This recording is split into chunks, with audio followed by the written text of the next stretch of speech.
presented by Mitwa Films Delhi. DJ Chakia चढ़ी जवानी तोहर झरी जोबना के मिसी छोड़ा दी पानी देखे में लागतारू फूल झरी हई यादव जी के लइका पटक के चढ़ी हई पांडे जी के लइका पटक के चढ़ी आइल बारू नाचे तो नाच हाली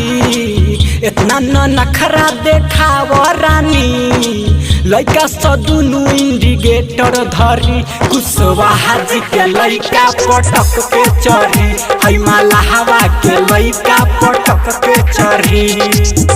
Recording by Bihari Music Chakia.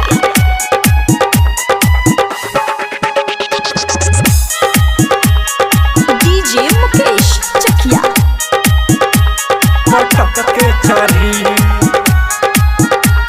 पटक के चढ़ी पटक के चढ़ी बाजता डीजे नाचो हाली हाली लइका सब कहता चुमा द तू गाली लगैले बारू लाल होठवे पलाली लगैले बारू लाल होठवे पलाली हमरा से सट के तू नाच गोरी नचबू तो पैसा खूबे झरी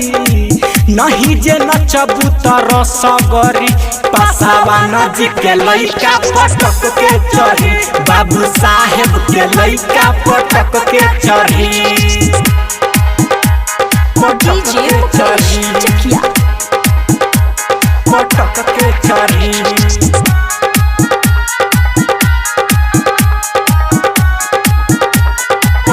के चढ़ी